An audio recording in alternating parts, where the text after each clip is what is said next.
অবিশ্বাস্য বললেও কম বলা হবে। অসম্ভবকে সম্ভব করে ব্যাটিংয়ে সবার চোখ কপালে তুলে দিয়েছেন সানরাইজার্স হায়দ্রাবাদ। এবারের আইপিএলে সানরাইজার্স হায়দ্রাবাদের ব্যাটারদের ব্যাটিংয়ে ঝড় দেখে সকলের চোখ কপালে উঠে গিয়েছে। ওপেনার ট্রাভিস হেড ও অভিষেক শর্মার ভয়ঙ্কর ইনিংসের পর শাহবাজ আহমেদের অর্ধশত রানের সাহায্যে দিল্লি ক্যাপিটালসকে সানরাইজার্স হায়দ্রাবাদ 267 রানের লক্ষ্য দিল। টসে জিতে হায়দ্রাবাদকে প্রথমে ব্যাট করতে আমন্ত্রণ জানায় দিল্লি। হায়দ্রাবাদ ঝোড়ো ব্যাটিং করে 20 ওভারে 7টি উইকেট হারিয়ে 266 রান করে। হায়দ্রাবাদের হয়ে ট্রাভিস হেড 32 বলে 11টি 4 ও 6টি ছক্কার সাহায্যে 89 রান করেন। শাহবাজ 29 বলে 2টি 4 ও 5টি ছক্কার সাহায্যে 59 রান করে অপরাজিত থেকে প্যাভিলিয়নে ফেরেন। চাইনাম্যান কুলদীপ যাদব দিল্লি ক্যাপিটালসের হয়ে দুর্দান্ত বোলিং করেছেন। 4 ওভার বল করে 55 রান দিয়ে 4টি উইকেট নিয়েছেন। প্রথমে ব্যাট করে ট্রাভিস হেড ও অভিষেক শর্মা দুর্দান্ত ইনিংস খেলেন এবং পাওয়ার প্লেতে একটিও উইকেট না হারিয়ে 125 রান করেছে, যা আইপিএল এর ইতিহাসে সর্বোচ্চ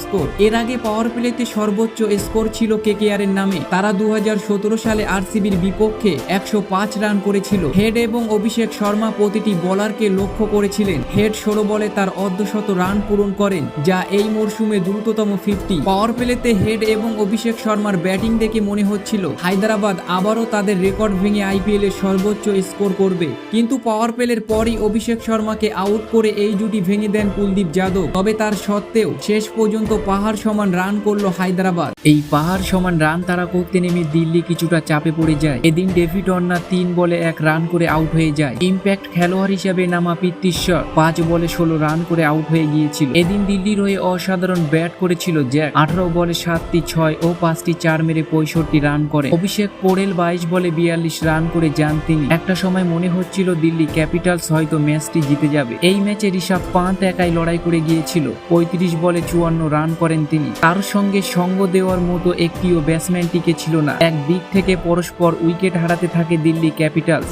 এই রোমাঞ্চকর ম্যাচটি অবশেষে 67 রানে জয় করে নেয় সানরাইজার্স হায়দ্রাবাদ।